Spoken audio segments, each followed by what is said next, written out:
For 19-year-old Jay Slater, a music festival in Tenerife was supposed to be the trip of a lifetime, until he vanished without a trace.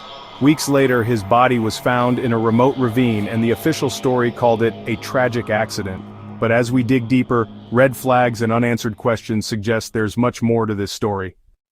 After a night out, Jay left his friends and traveled with two strangers to a secluded Airbnb in Masca, far from his hotel and deep in dangerous terrain. Why would a teenager make such a risky choice? Was it naivety, persuasion, or something more? This single decision isolated Jay, leaving him vulnerable and dependent on people he barely knew. The journey to Masca wasn't just a detour, it set the stage for everything that followed. One of those men was Ayub Qasim, a convicted drug dealer known as Johnny Vegas. Witnesses say Jay looked scared and desperately tried to charge his phone that morning.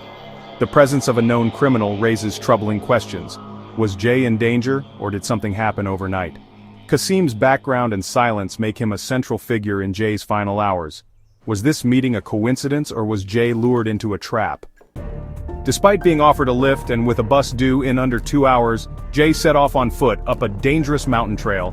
He was hungover, exhausted, and ill-equipped, yet he walked uphill into the wilderness. Why avoid the safe options? Was he fleeing from someone, or was he simply disoriented? The choice to walk deeper into Tenno Rural Park defies logic and suggests desperation or fear. For a 19-year-old in trainers, this was a near-suicidal trek. What drove him to make such a reckless decision? At 8:49 a.m., Jay made a frantic call to his friend. Lost, injured, thirsty, and on 1% battery. That was the last anyone heard from him. His post-mortem revealed a mix of drugs and alcohol, explaining his confusion but not how he ended up alone in the mountains. Was his drug use voluntary, or was he coerced? The call is a haunting snapshot of his final moments. Aware of his predicament, but powerless to escape. The toxicology report adds context, but the real story remains elusive. A private investigator claims Jay may have stolen a 12,000 pounds Rolex, possibly triggering panic or retaliation. If true, this could explain his fear and desperate flight. Stealing from people with criminal ties is a dangerous move. Was Jay running for his life?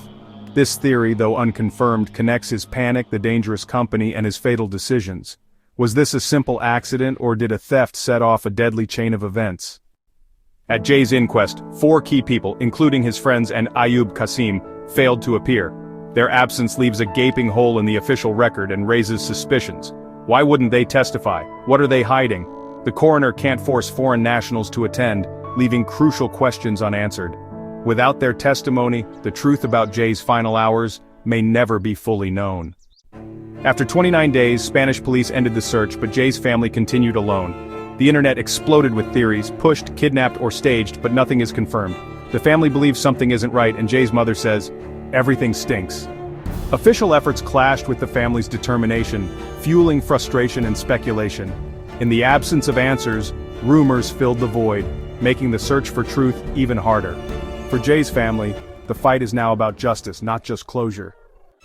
All eyes are on the next inquest hearing. Will missing witnesses finally appear? The coroner will scrutinize the evidence, but without key testimony, can the truth emerge? This is the family's best chance for answers, and public pressure is mounting. The outcome could bring clarity, or deepen the mystery. Will this hearing finally reveal what really happened to Jay Slater? Jay Slater's case is riddled with red flags. Strange choices, criminal connections, missing witnesses, and a wall of silence. His family deserves answers, and the upcoming inquest is a critical moment. We must keep asking tough questions and demanding transparency. Jay's story is a stark reminder of how quickly a dream can become a nightmare. We'll cover every development as the inquest unfolds. Let's keep Jay's story alive, and demand the truth.